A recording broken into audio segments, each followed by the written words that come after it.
많은 청년들이 목회자가 되리라 꿈을 가지고 신학교에 입학을 합니다.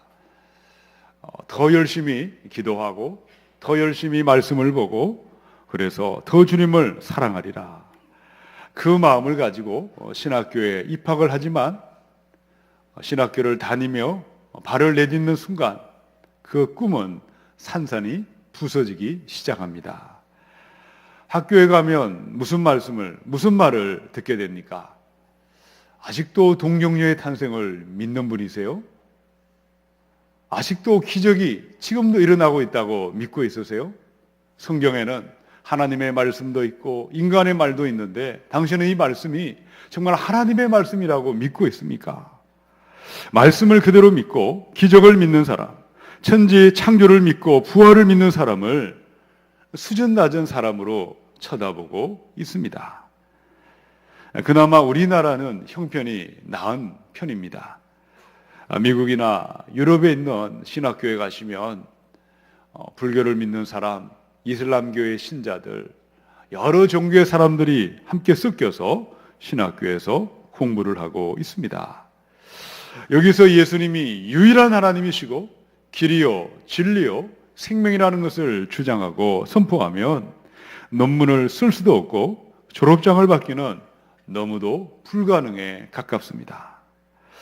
여러분, 왜 이런 세상을 우리가 살아가고 있는 것입니까? 무엇이 문제일까요?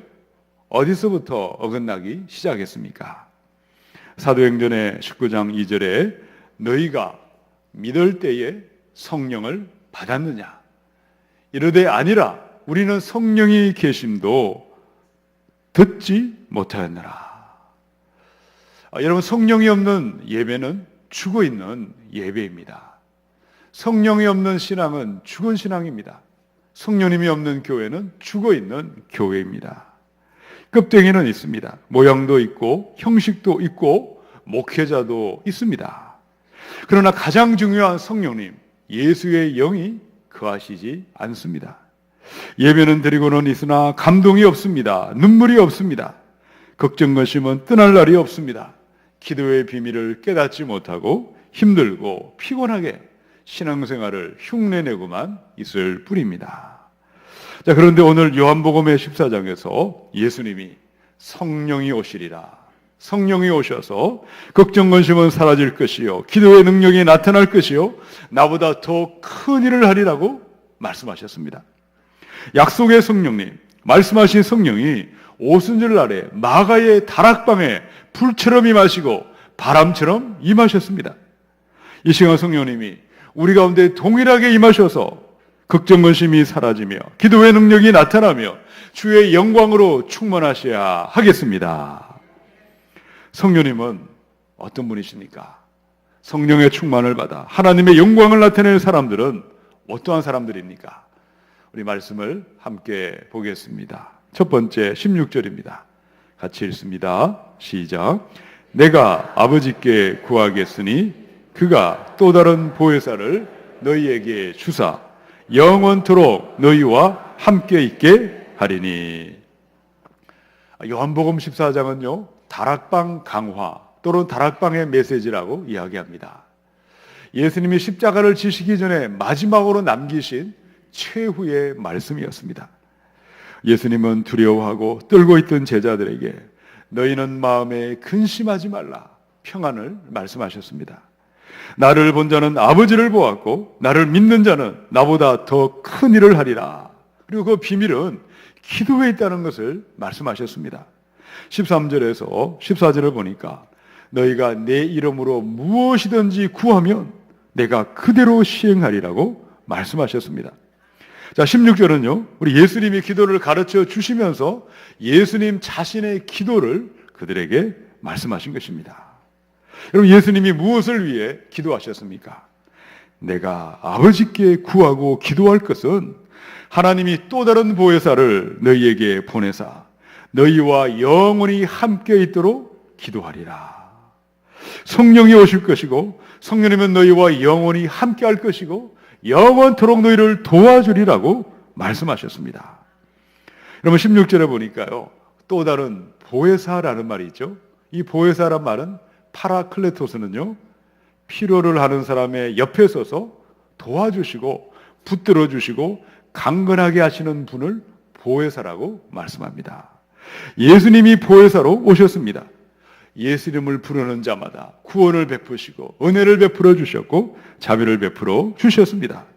근데 예수님이 십자가에 죽으시고 3일 만에 부활하시고 하늘로 성천하시며 이 땅을 떠나가실 때 성부 하나님은 또 다른 보혜사를 성령님을 보내어 주셨습니다. 이게 또 다르다, 전적으로 다른 것을 의미하지 않습니다. 첫 번째와 정확히 같은데 다른 보혜사이십니다. 성령님은 예수께서 완전하신 하나님의 본체이신 그대로 성령님도 완전하신 하나님이십니다. 창세기 1장에 태초의 말씀으로 천지를 창조하시고 하나님의 영이 수면 위에 운행하신 여호와의 영이 성령이십니다. 우리 예수님을 처녀의 몸에 잉태하게 하신 영이십니다. 예수님께 하늘의 능력을 물붓듯이 부어주신 위대한 성령님이십니다.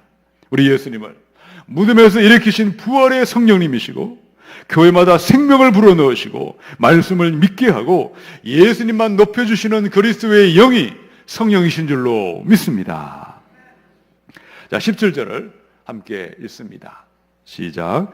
그는 진리의 영이라 세상은 능히 그를 받지 못하나니 이는 그를 보지도 못하고 알지도 못함이라.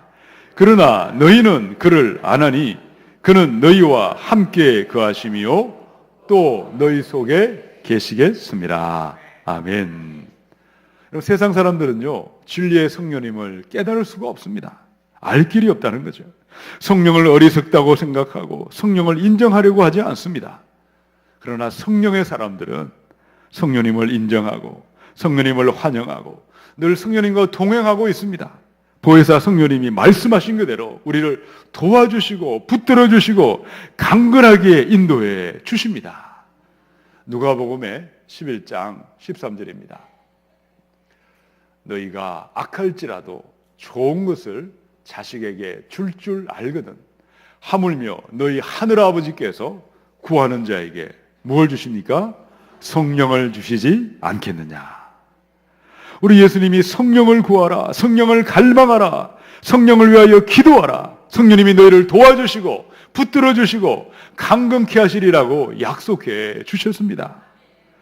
성령을 사모하시고 성령을 갈망하시고 성령을 간절히 기도하셔서 성령님이 우리의 보혜사가 되셔서 여러분을 지키시고 붙들어 주시고 강건함으로 인도함을 받아야 하겠습니다. 얼마 전에 한 가지 중요한 선택과 결정을 해야 될 일을 앞두며 기도했었습니다. 성령님의 도우심을 구하며 기도하다가 하루는 새벽 예배를 마치고 나오는데 제가 아는 그분에게 전화를 드려봐야 되겠다, 그런 마음을 주셨습니다. 한 번도 전화를 들어본 적이 없는, 그런 알고는 있는 분이었습니다. 그래서 순종하는 마음으로 전화를 드려보았는데 그분이 이런 말씀을 하셨습니다. 성령님께서 오늘 목사님이 전화할 테니 기도하고 기다리고 있으라. 그래서 정말 전화를 드렸고 큰 도움을 받을 수가 있었습니다.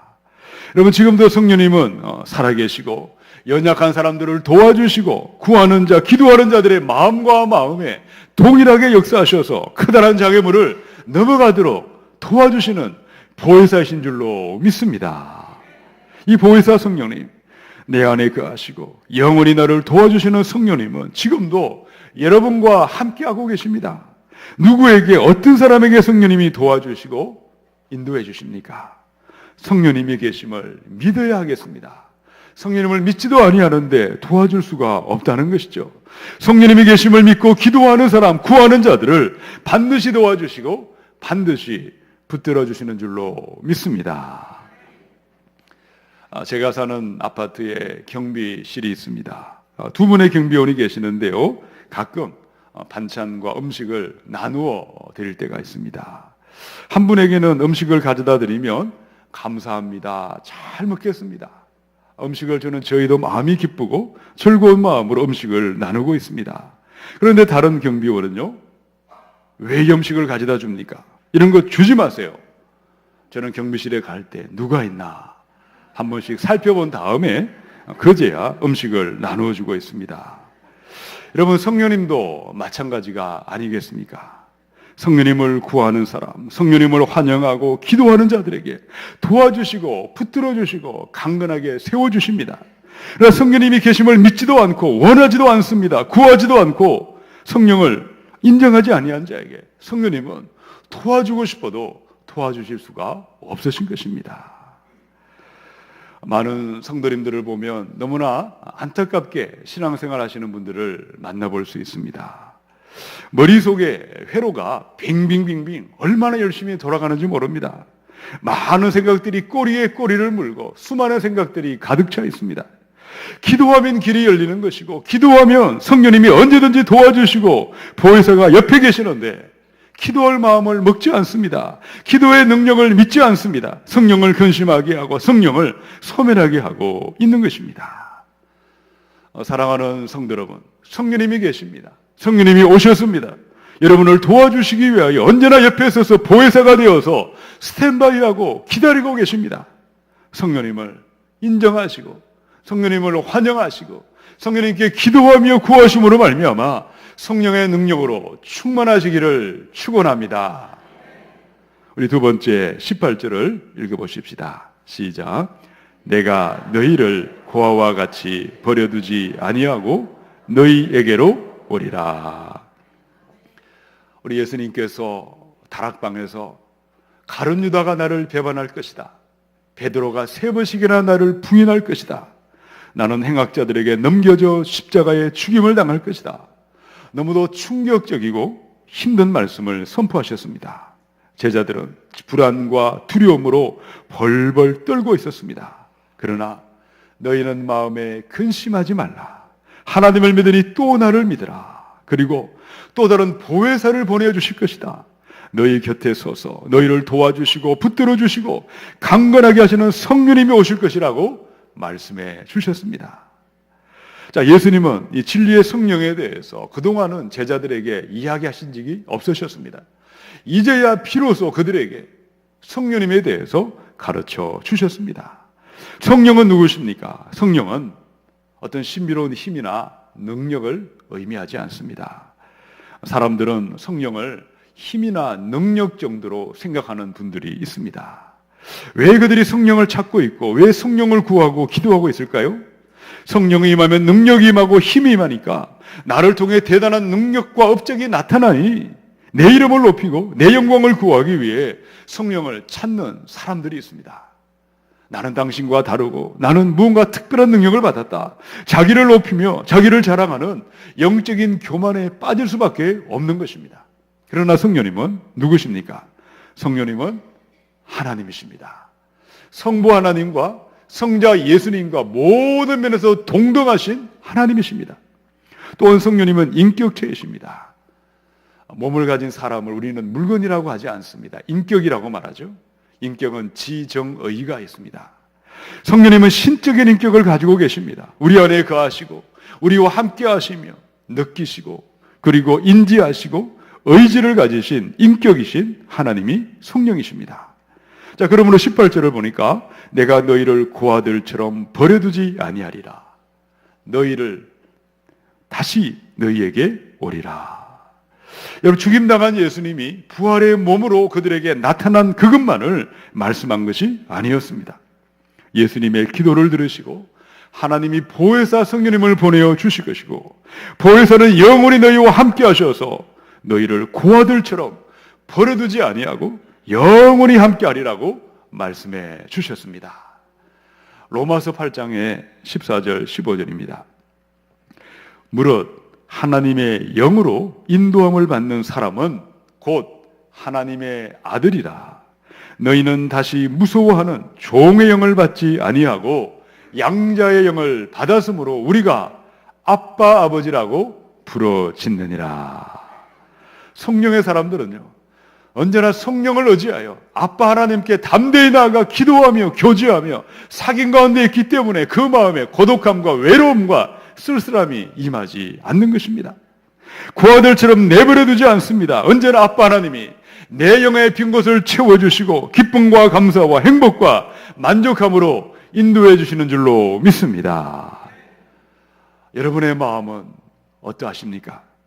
외롭고 쓸쓸하고 고독하신 분들은 없으십니까? 채워도 채워지지 않는 이 세상의 것이 아니라 성령님을 불러보시기 바랍니다. 성령으로 깨워 기도하시기 바랍니다. 외로움이 떠날 것이요, 쓸쓸함이 떠날 것이요, 생명과 평안으로 만족함으로 넘쳐나셔야 하겠습니다.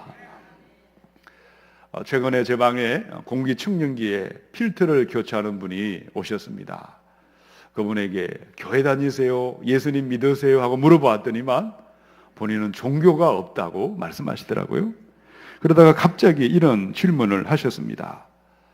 목사님, 어떤 사람이 영과 육이 다르다고 하는데, 영과 혼이 다르다고 하는데 그게 도대체 무슨 말입니까? 얼마 전 5월달 황금 연휴 때 갈 데가 없으셔서 평소 좋아하시던 취미생활을 하셨는데도 별로 마음이 즐겁지 않았다는 것입니다. 그래서 이런 말씀을 드렸습니다. 많은 사람들은 마음의 쓸쓸함과 고독함과 외로움을 달래기 위해서 만족과 행복을 위하여 나름대로 열심히 취미생활을 하고 이리저리 분주하게 발이 보이지 않을 만큼 돌아다니고 있습니다. 그러나 하나님을 모시지 아니하면, 하나님을 만나지 아니하면 인생의 진정한 기쁨과 감사와 행복은 결코 임하지 않습니다. 그것을 영이라고 말하는 것입니다. 내 삶의 영적인 만족은 오직 하나님이신 예수님만이 채워주십니다. 요한복음의 4장 14절에서 우리 예수님이 하신 말씀입니다. 내가 주는 물을 마시는 자는 영원히 목마르지 아니하리니 내가 주는 물은 그 속에서 영생하도록 솟아나는 샘물이 되리라. 아멘. 우리 예수님이 성령님을 우리에게 보내어 주셨습니다. 성령의 샘물을 먹고 마시는 자들은 그 아들처럼 버려둠을 당하지 않습니다. 성령으로 깨어 기도하는 사람들은 세상에 줄 수 없는 생명의 샘물을 넘쳐나도록 채워주실 줄로 믿습니다. 내 영의 갈급함을 채워주십니다. 물된 동산의 축복과 형통으로 인도해 주십니다. 헛되고 헛되며 헛되고 헛된 아침 안개와 같은 세상의 것들로 분주한 삶이 아니라 성령으로 깨어 기도하셔서 생명과 평안과 행복과 만족함으로 차고 넘쳐나시기를 축원합니다. 우리 세 번째 19절을 함께 읽습니다. 시작. 조금 있으면 세상은 다시 나를 보지 못할 것이로되 너희는 나를 보리니 이는 내가 살아있고 너희도 살아있겠음이라. 아멘. 세상에 속한 사람들은 예수님을 어디까지 기억했습니까? 십자가에 저주받으시고 죽임당한 그 모습까지만을 보았고 기억을 했습니다. 그러나 제자들은 예수님을 만났고 부활 예수님을 보았습니다. 이는 왜냐하면 내가 살아있고 너희도 살아있겠습니다. 여러분, 예수님은 우리의 생명을 창조하신 창조의 하나님이십니다. 사망과 죽음과 흑암의 권세가 예수님을 가두어 둘 수 없었습니다. 영원한 생명의 하나님 예수님은 지금도 살아계십니다. 우리 예수님, 하나님 보좌 우편에서 우리를 위하여 친히 간구하고 기도하고 계십니다. 성령으로 함께 하시며 성령으로 살아 숨쉬는, 성령을 따라 순종하는 자들마다 영원히 살 것이라고 말씀해 주셨습니다. 자, 20절을 읽겠습니다. 시작. 그 날에는 내가 아버지 안에, 너희가 내 안에, 내가 너희 안에 있는 것을 너희가 알리라. 아멘. 그날은 무슨 날입니까?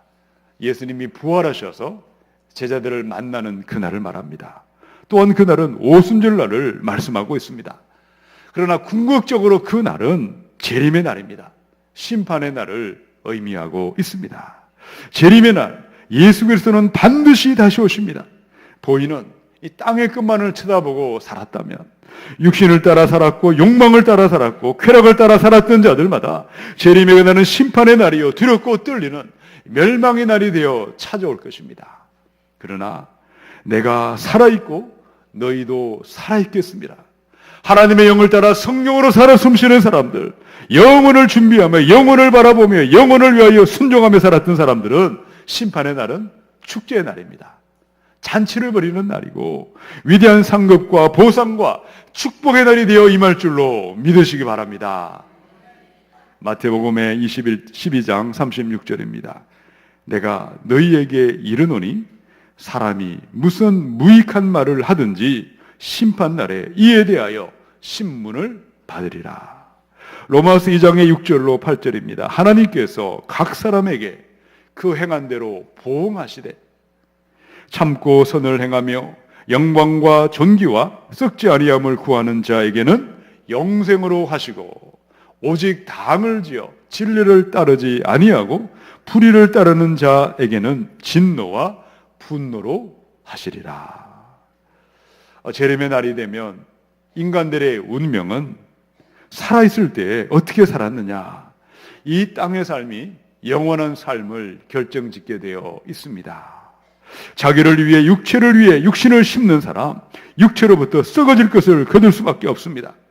성령으로 살아 숨쉬며 성령에 순종한 자들, 성령을 위해 심은 자들마다 영생을 거두게 되어 있는 것입니다. 사랑하는 성도 여러분, 살아있을 때에 매일매일 순간순간 말과 표정과 행동으로 욕망과 죄악과 육신의 삶을 심는 것이 아니라 그리스도를 위하여 사랑의 씨앗을 심고 믿음과 소망의 씨앗을 심고 성령을 따라 순종하심으로 재림의 날, 심판의 날, 위대한 영광의 승리자들로 나타나셔야 하겠습니다. 자연교회는 우리 통합교단의 서울로회에 소속이 되어 있습니다. 이 서울로회 안에 많은 교회가 있습니다. 그 중에 우리 왕십리에 가시면 무학교회가 있습니다. 이전에 3년 동안 제가 청년부 교육자로 일한 적이 있었습니다. 예전에 문창권 목사님이 심우하실 그때였습니다. 지금은 고인이 되신 황종원 장로님이라고 계셨습니다. 황 장로님은 평소에 당연으로 일하시면서 별로 나서서 일하신 적이 없으셨습니다. 언제나 뒤에 서서 묵묵히 기도하시고 섬겨주신 장로님이신데 한 번은 이 문창건 목사님이 양평에 있는 용문의 모 교회를 방문하게 되었다고 합니다. 예배당 건물을 예쁘게 지어서 목사님이 그 교회 목사님에게 예배당이 참으로 훌륭하게 지어졌습니다. 어떻게 이렇게 좋은 예배당을 건축하게 되었습니까? 수고가 많으셨습니다. 그런데 뜻밖의 대답을 듣게 되었습니다. 아니 목사님, 아직 모르고 계셨습니까? 이 교회는 목사님이 심우하시는 무학교회 황 장로님이 건축비를 헌금하셔서 세우게 되었습니다. 장로님은 참으로 좋은 일을 하시면서도 생색을 내면서 일하지 아니하셨다고 합니다. 한마디도 내색하지 않으시고 몰래 뒤에서 일을 하셨습니다. 더 놀라운 일은 장로님이 소천하시고 장례식을 마칠 그때였습니다. 여기저기서 많은 성도들이 이구동성으로 이야기하기 시작했습니다. 내가 장로님께 도움을 받았습니다. 여러 모양으로 나를 도와주셨습니다. 가난한 성도님들, 고학하는 학생들, 바로 교회 신학교에 다니시는 전도사님들, 너나 없이 겸손하시고 사랑 많으신 장로님의 득담으로 가득 차 있었던 것입니다. 다니엘서 12장 2절로 우리 3절을 읽어보십시다. 시작.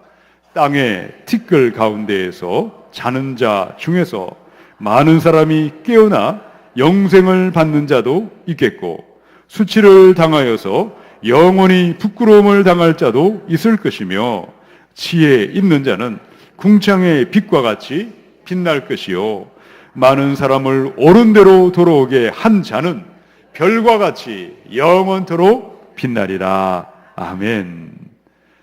우리의 삶은 너무나 짧고 너무나 유한합니다. 그것도 불확실한 것들로 가득 차 있습니다. 오늘 한 날 우리에게 무슨 일이 일어날지 우리는 알 수 없는 인생길을 걸어가고 있습니다. 이 짧은 인생길을 걸어가시면서 돈과 쾌락과 욕망과 먹고 마시는 세상의 즐거움을 위해 썼던 모든 시간들은 금방 사라질 것이고 영원히 사라지게 되어 있습니다. 그러나 유한한 시간, 영원한 하나님을 바라보는 사람, 시간과 물질과 달란트와 재능을 그리스도를 위하여 수고하고 땀 흘리며 봉사했던 사람들, 오른손이 모르게 왼손이 모르게 사랑과 승김의 길을 걸어간 자들마다 하늘의 별과 같이 위대한 상급을 받는 그날이 기다리고 있는 줄로 믿습니다. 사랑하는 성도 여러분, 지금 내가 살아있을 때 매일매일 그리스도를 위하여 시간이 남아있을 때 수고하며 땀 흘리며 예수님의 영 성령을 따라 순종하심으로 말미암아 재림의 그날, 심판의 그날이 위대한 영광의 승리자들로 나타나시기를 축원합니다. 내 안에 사느니, 이 복음송의 가사를 읽고 말씀을 마치겠습니다. 내 안에 사느니 예수 그리스도니 나의 죽음도 유익함이라. 나의 왕, 내 노래, 내 생명 또 내 기쁨, 나의 힘, 나의 검, 내 평화, 나의 주. 내 안에 사느니 예수 그리스도니 나의 죽음도 유익함이라. 아멘. 함께 기도하겠습니다.